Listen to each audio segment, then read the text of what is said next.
Hey belle âme, bienvenue sur la chaîne Naissent âme, le cocon où naissent les âmes. Je suis Nézia Victoria, ta mère Noël du jour. On m'a dit que t'aimais les surprises, me voici pour cette fin d'année. Je t'ai concocté pour cette vidéo un petit make-up look spécialement pour toi pour la fin 2025 afin que tu puisses te sublimer, te mettre en beauté et puis bon. Il est vrai que les images ne sont pas comme je l'avais prévu puisque je ne suis pas à la maison comme tu peux le constater. Néanmoins, je te décrirai absolument toutes les étapes pour que tu puisses juste glow pour cette fin d'année et entamer 2025 de la meilleure manière qu'il soit.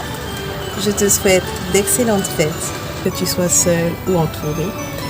Et sache que même si tu es seule, tu as le droit de glow up pour toi.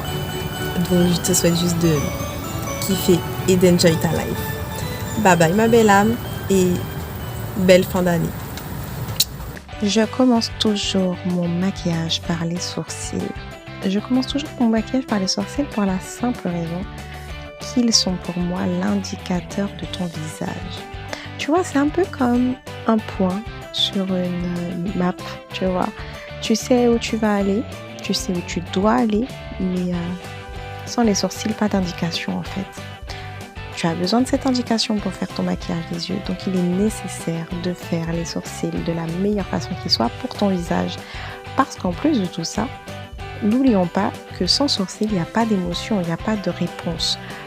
Les sourcils, c'est le marquage de ton visage. C'est grâce à eux que tu transmets une information de ton identité, de la personne que tu es, de ton caractère, de ton émotion, de tout en fait, de qui tu es. Sans sourcils, c'est particulier. Tu ne peux pas transmettre à 100% le message. Donc il est important de faire et d'avoir les sourcils adaptés à ton visage et à ta personnalité. Pour cela, j'utilise un pinceau feutre, disons un feutre avec des poils de pinceau plutôt. Et j'utilise une couleur expresso parce que c'est beaucoup moins foncé et que moi j'ai pas le poil très noir. Du coup, j'utilise cette teinte en tête de sourcil et puis je finis avec la fin de mon sourcil avec une couleur qui est beaucoup plus foncée, type chocolat. Bien évidemment, tu n'es pas obligé de prendre les mêmes teintes que moi, ni la même technique. Tu peux aussi prendre un crayon, ça fait très bien l'affaire. Là, ce que je fais, c'est que j'applique sur ma main un peu de concealer d'anti-cerne pour venir préciser avec un pinceau plat et biseauté la forme de mon sourcil. Donc, je suis la ligne de mon sourcil et bien évidemment, je prends le temps de l'observation. Je prends le temps de l'observation pour évidemment pas me retrouver avec deux sourcils totalement différents. Parce que franchement, les sourcils, c'est une angoisse, faut dire la vérité. C'est un peu comme le trait de liner, c'est ultra compliqué à faire. Franchement, celle qui arrive du premier coup, big up. Franchement, big up à toi. Prends le temps de l'observation, regarde, ajuste, mets ton concealer au bon endroit.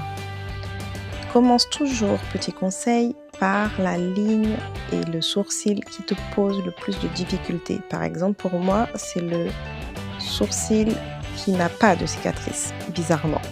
Ensuite, tu prends ta houppette sèche, personnellement, je la prends sèche pour cette zone-là, parce que je ne veux pas déborder sur le travail que j'ai déjà fait. Donc tu prends ta houppette et tu viens juste nettoyer, cleaner en dessous de ton sourcil, le concealer, tu viens le fondre en fait, tu viens l'estomper. Tu aurais pu prendre une éponge. Personnellement, je ne suis pas une adepte des éponges, mais parfois je prends le pinceau. Enfin vraiment, vas-y au feeling, tu peux y aller au choix. Il y a l'éponge, le pinceau, la houppette, vraiment, tu peux même le faire avec ton doigt, mais pour plus de précision, prends quand même un ustensile. Dans un petit pot, je viens prendre ma poudre libre couleur banana pour fixer le dessous de mon sourcil. Et puis aussi, ça permet de préparer la paupière pour la suite des étapes à venir. Je prends la couleur banana parce que tout simplement, la translucide ou la blanche ne permet pas aux peaux noires d'avoir un teint uni. Ça fait toujours un peu gris et j'ai pas envie de ressembler à un fantôme. Donc j'évite. adapte quand même tes produits à la couleur de ta peau. Ensuite, sur ma main, je vais venir poser du rouge à lèvres liquide mat marron. Celui-là, c'est le chocolat de L'Oréal. Il sent trop bon. C'est pour ça que je l'ai senti dès le début. C'est un truc de fou comment il sent trop bon. Bien évidemment, si tu n'as pas de couleur mat en rouge à lèvres liquide, tu viendras plutôt prendre un crayon marron et venir l'appliquer sur ta paupière et l'estomper avec un pinceau estompeur. Tu sais, c'est un pinceau un petit peu plus souple, plus fluide, pas trop serré, pas trop dense. Donc tu prends ce pinceau et tu prends ton produit, tu viens estomper tout ça. Tu y vas petit à petit, il n'y a pas besoin tu vois, il n'y a pas besoin de paniquer. Tu fais les choses tranquillou. Tu n'hésites pas à appliquer de nouveau si tu en ressens le besoin. Et puis n'oublie pas aussi que estomper fait perdre en matière, fait perdre en intensité. Et donc si tu as besoin d'intensité, tu reviens avec ton produit pour en appliquer. C'est pas plus compliqué que ça. J'en mets sur ma paupière mobile, je monte pas trop haut et j'en mets aussi sous ma paupière, mon ras de cils. Et tu vois, n'hésite pas à en venir en appliquer. Parce que là, par exemple, je constate que ce n'est pas suffisamment intense. Bien que je vais revenir appliquer de la poudre dessus, je me rends compte que ce n'est pas suffisamment intense, alors j'en applique de manière un peu plus localisée sur ma paupière mobile. Toujours avec le même pinceau, mais tu peux aussi constater que je n'ai pas choisi de faire le même geste. Là, je l'applique en pression, pendant que tout à l'heure, je l'appliquais en diffusion. Ce n'est pas la même chose et ça ne donne pas non plus le même résultat. On tapote et on tapote. Je vois que c'est beaucoup plus intense. N'oublie pas ton ras de cils, insiste le ras de cils. Après, j'avoue, on est bien d'accord, ça me donne une tête de fantôme. On dirait que je suis mourante, malade, complètement lessivée, mais t'inquiète, ça va bien se passer. Avec ton même pinceau estompeur que tu auras essuyé sur un petit bout de papier, pas besoin d'en utiliser 15 000, tu prends ta couleur marron. C'est un marron assez chaud que tu vas choisir, un peu plus foncé que ta peau, légèrement plus foncé. Vraiment, ne va pas vers quelque chose de trop sombre, style brun foncé ou noir. Non. Là, on veut faire un smoky, mais un smoky sexy, tu vois ou pas? Donc, s'il te plaît, prends un marron qui soit chaud. À cette étape-là, tu appliques seulement ta couleur sur tes deux yeux. Tu positionnes la matière. Tu tapotes afin que le pigment s'insère sur ta paupière. Et là, et seulement là, lorsque tu amènes ta deuxième couleur, tu commences ton travail d'estompage. Pour cette deuxième couleur, j'ai choisi un marron un peu plus couleur camel pour commencer à faire mon travail d'estompage. J'ai pris le camel parce que déjà c'est une couleur qui se rapproche de ma couleur de peau et que donc elle ne fait pas grande distinction entre mon arcade sourcilière, là où j'ai placé précédemment ma poudre libre, et le marron un peu couleur chocolat que j'ai choisi pour faire mon smoky. Comme tu peux le voir, je fais des mouvements circulaires pour commencer de fondre la matière et les deux couleurs entre elles. Continue ton estompage en faisant des mouvements de rotation et prends le temps de l'observation. Comme tu peux le constater, j'éloigne mes doigts du pinceau et j'analyse mon travail. Plus j'ai les doigts éloignés du pinceau, plus mon travail d'estompage se fait de manière plus fluide. N'oublie pas ton ras de cils. Pareil, éloigne tes doigts du pinceau pour plus de fluidité. Plus tu rapprocheras tes doigts de ton pinceau, plus tu exerceras une pression et donc tu effaceras plus de couleurs. C'est un peu comme une gomme. Plus tu es près du pinceau, plus tu gommes. Plus tu éloignes le pinceau, plus c'est fluide. Moins il y a de pression. Tu vois la différence entre les deux yeux? Moi je la vois. tu n'as pas envie d'avoir un effet cocard pour les fêtes. Applique-toi. Tu fais la même chose pour le second œil et tu prends toujours ce recul nécessaire à une bonne observation. Et puis ça te permet de prendre le temps aussi de te kiffer. Parce que quand même, tu te maquilles plus pour toi que tu te maquilles pour les autres. Alors kiffe-toi.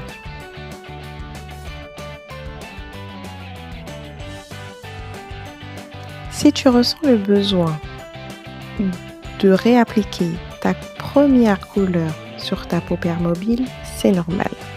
Parce que tu auras perdu en intensité en estompant. Alors n'hésite pas à revenir plonger ton pinceau dans ta couleur initiale pour redonner un peu de vibrant, un peu d'intensité à ce make-up. Pour cela, tu prends quand même un pinceau peut-être un peu plus serré, un peu plus plat, un peu plus dense. Là, j'ai pris un pinceau estompeur, mais qui n'est pas comme celui que j'ai pris dans le tout début. J'ai pris un pinceau estompeur qui est un petit peu plus concentré. Comme ça, lorsque je viens replacer mon marron chocolat sur ma paupière mobile, il est tout de suite plus intense et plus visible. Sur ma main, je dépose un petit point de colle à paillettes que je viens saturer mon pinceau de chaque côté, comme j'ai fait dans les débuts avec mon concealer pour nettoyer mon sourcil. Je fais la même chose, mais cette fois-ci avec ma colle à paillettes que je viens appliquer dans le centre de ma paupière mobile et je tapote pour ne pas effacer tout le travail que j'ai fait. Parce que évidemment c'est les fêtes et tu te doutes bien que si on dit fête, on dit paillettes, on veut shine, on t'a dit, on veut briller. Donc puisque tu veux briller, faut tout faire péter, même les paillettes. Il faut que tu brilles ma chérie. Ce sont les fêtes de fin d'année. Tu entames ta nouvelle année dans une dynamique d'étoiles, de stars. Tu vois, tu es la star de ce ciel. À toi de briller. Dans un petit pot, j'ai pris des paillettes fines de couleur bronze, un peu marron cuivre. Je les avais achetées, celles-là aussi, en même temps que la colle, chez NYX. Et franchement, je les adore. Elles sont super fines, elles se sentent pas, elles sont exceptionnelles. J'avais pris 2 teintes. Mais celle qui allait avec ce make-up, c'était vraiment les bronzes. Ça donne un reflet. T'imagines même pas parce que ça ressort pas comme en vidéo, mais incroyable. Incroyable. Et donc en fait, t'as juste à venir les appliquer. J'avais normalement pris un pinceau silicone pour venir appliquer ces paillettes, mais finalement, vu que j'avais déjà sali mon pinceau avec ma colle, je me suis dit bon, écoute, on peut continuer avec ce même pinceau. Elles sont quand même restées assez stables sur mon petit pinceau là. Franchement, j'ai pu faire un travail de qualité. On adore. Après ça, tu viens prendre ton pinceau, ton même pinceau du début. Mais cette fois-ci, tu changes ta couleur. Tu mets une couleur légèrement plus foncée. Un marron chocolat, mais un marron chocolat presque noir, mais tu vois, c'est pas encore ultra foncé. Là, tu vas vraiment prendre un marron. Je te mets là la référence parce que là, on est dans quelque chose où tu vas venir flouter les bordures de tes paillettes pour pas que ça te fasse 2 grosses barres bien laides. Donc tu vas être dans un travail d'estompage mais de qualité et de précision. Tout se joue ici, à cette étape-là exactement. D'ailleurs, tu l'auras constaté, j'ai changé de pinceau entre-temps. Je fais un échange de pinceaux à chaque fois quand j'en ressens le besoin. Parfois, je prends le pinceau estompeur et parfois, je prends le pinceau un peu plat que j'ai choisi pour mettre ma couleur marron foncé pour éviter d'avoir trop de travail à venir estomper. Donc, j'alterne comme ça. Quand j'ai besoin de précision, je prends mon pinceau plat. Quand j'ai besoin d'estompage, je prends mon pinceau estompeur. Si j'ai besoin de rajouter de la matière, je rajoute. Et si j'ai besoin d'estomper, j'en retire avec le pinceau estompeur exactement comme à cette étape. C'est exactement à cette étape que tu te dis est-ce que j'ai bien tout fait? Ok? Tu peux pas le faire après l'étape du mascara. Là, c'est l'étape du mascara, tu connais, je vais pas t'expliquer comment on met du mascara, tu sais le faire. Mais je profite de cet instant pour te dire, observe bien ton maquillage. Prends le temps d'analyser si tu aimes pas, s'il y a à rectifier ou non ou pas. Et ensuite, tu mets ton mascara.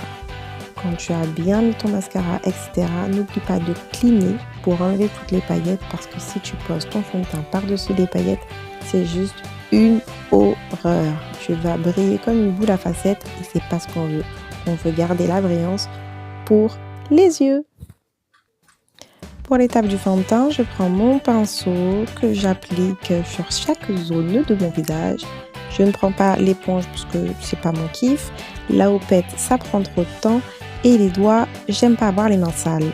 Donc, le pinceau, mon meilleur allié. Celui-là, il est genre juste trop bien. À cette étape-là, je me dis, oh là là, on dirait une morte vivante. Il n'y a plus de vie. Plus de vie. En plus, avec le maquillage de ras de cils, on dirait que j'ai des cernes. Je suis fatiguée, je n'ai pas dormi depuis 3 siècles et demi.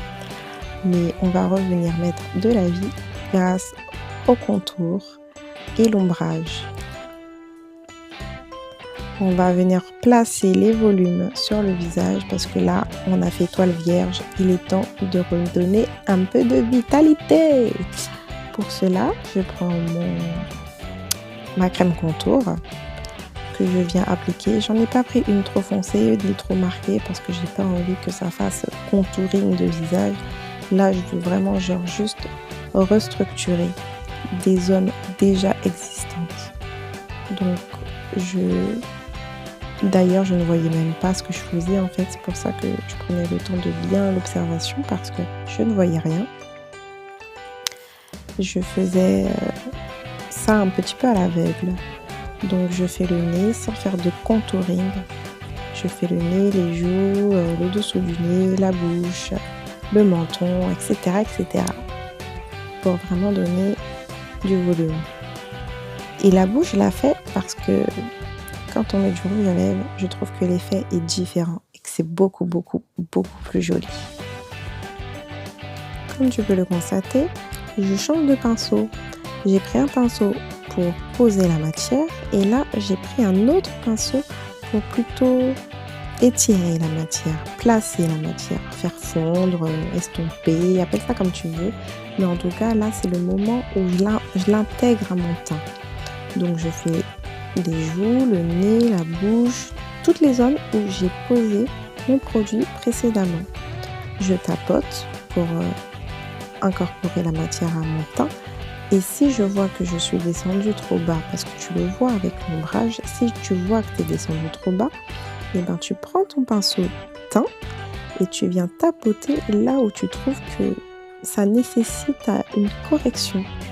Voilà, sans rajouter de matière.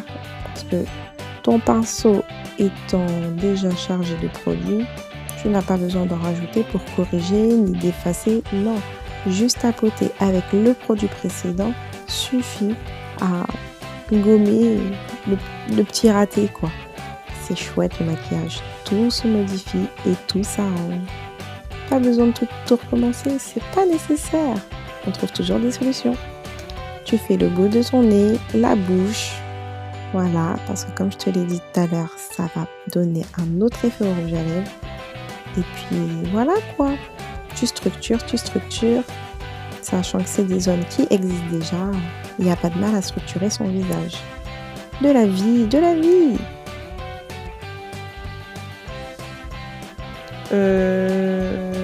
On n'a pas assez structuré là?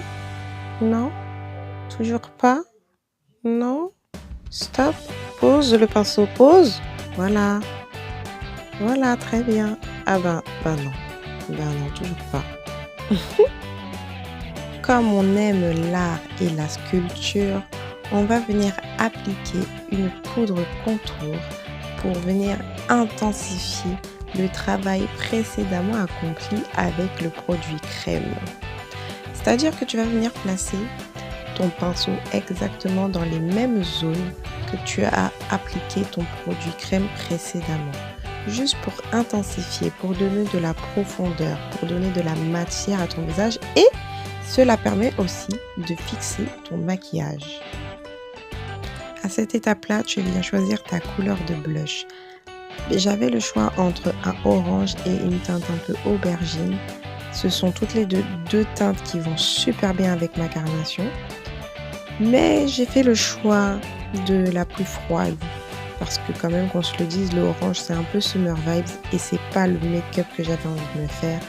Donc, on est parti sur quelque chose d'un peu plus froid. Tu vois, un make-up givré. Pour l'appliquer, personnellement, je souris. C'est controversé. T'en as qui disent qu'il ne faut pas, surtout pas faire ça. Personnellement, ça me donne une indication, donc c'est ce que je fais. Par contre, je ne le fais pas n'importe comment. Comme tu peux le voir, je souris, mais je le mets sur le haut de ma pommette. Sur le haut. Je ne descends jamais plus bas que la courbure naturelle de ma pommette.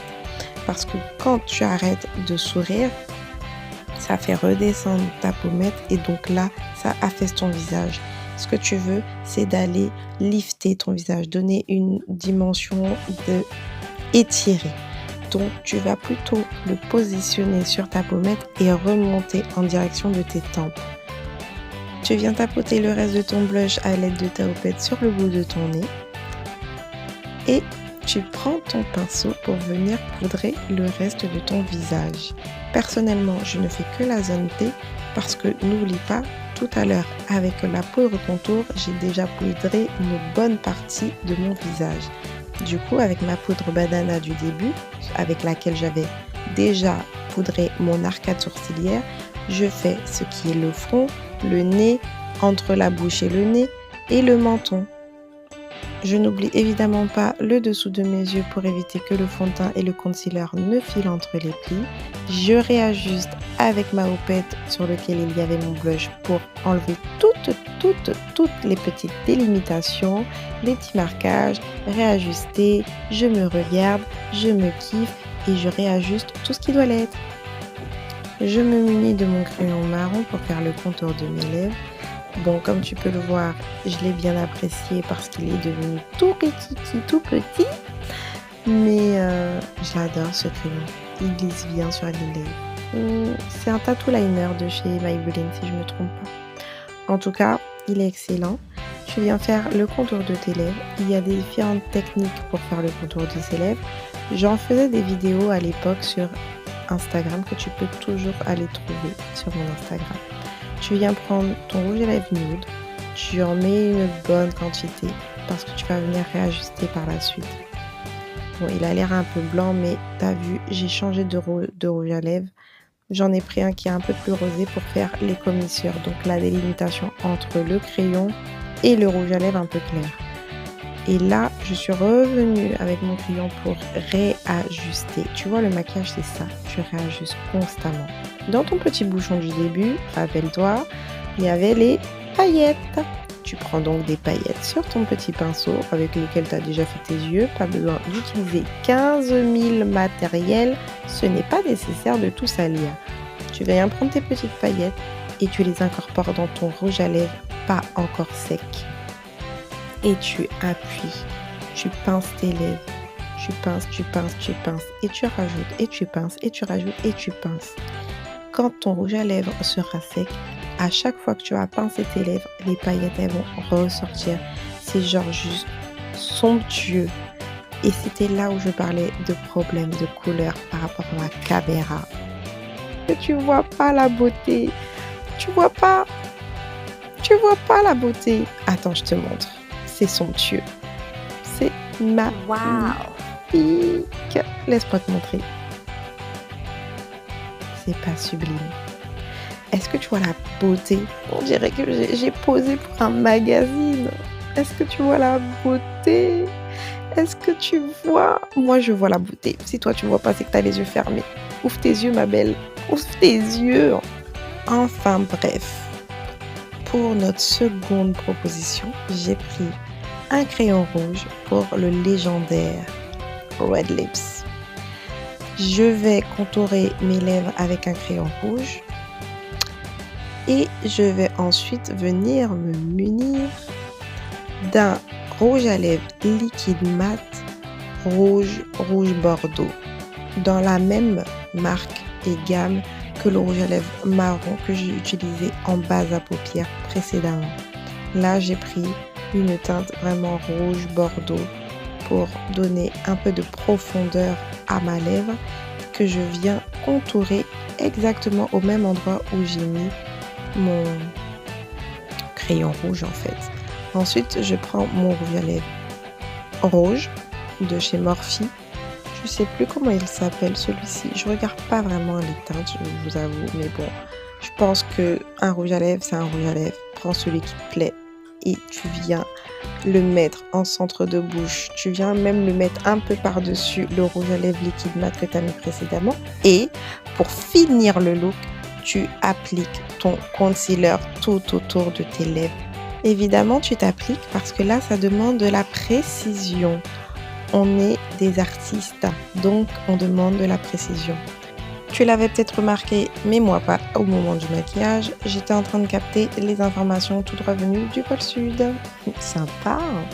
Bref, tu viens prendre ta petite houppette pour essuyer, nettoyer, flouter, estomper, tous les mots et le bord de tes lèvres. Mais là, attends la dinguerie, parce que je vais te prendre en photo, parce qu'en fait tu ne vois pas, tu n'as pas conscience encore de la beauté que c'est. Regarde-moi ça. Non mais regarde, non juste regarde, c'est tellement beau. Regarde-moi, qui est cette créature? Qui oh là là, fais ce maquillage, tu pourras te dire qui est cette créature. Une fois que tu t'es remise de tes émotions, tu viens prendre ta paire de faux cils sur lesquels tu appliques de la colle pour les préparer. Ensuite, une fois que tu as fait cette étape, tu prends littéralement ton fixateur pour te doucher avec. Tu as besoin que ça tienne toute la nuit. Tu ne sais pas si tu vas faire de la bise à quelqu'un, si tu vas danser, si tu vas transpirer. Bref, tu mets la dose de fixateur. Tu veux que ça tienne, ok?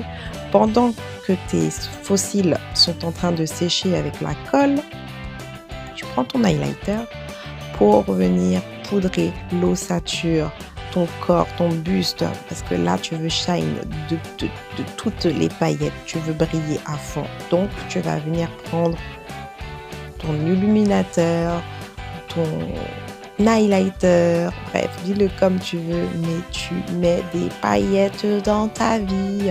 Tu en mets la dose, tu doses. Tout ça parce que il faut attendre que les faux cils soient secs. Donc dans tous les cas, rentabilise le temps. Pendant que ça sèche tranquillement, tu viens mettre ton petit... des petites paillettes. Tes étoiles. T'en mets un petit peu partout, sur tes joues. Moi, j'en mets plus sur le visage de base. Mais là, je me suis dit, allez, c'est l'occasion. T'en mets sur tes joues, ton nez, ton buste, le bout de ton nez. Partout. Partout, tu veux que ça brille, tu mets. Tu mets. Une fois que tu en es là, c'est que tu sais que tu arrives à la fin de ton maquillage et que tu viens poser ta bande de faux cils. Pourquoi aussi j'ai choisi les demi-faux cils? Parce que tout simplement, si tu n'es pas une experte de la pose de faux cils, les demi-faux cils, c'est genre inratable. Tu sais que tu vas pas venir foirer ton maquillage parce que tu ne sais pas poser ta paire de faux cils. Là, tu prends tes demi-faux cils, tu les mets à la naissance de tes cils, tu appuies, vu que ta colle, elle est déjà désachèche, écoute, tu auras compris, et ben le résultat, il sera déjà là. Donc tu n'auras pas besoin de faire trop d'efforts et tu seras juste divine. Tu arranges l'antenne et le résultat est somptueux, magnifique. Tu es sublime.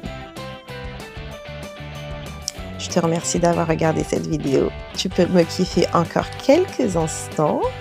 Voilà. Kiffe cette vidéo jusqu'à la fin de l'année 2025. Bye bye ma belle âme.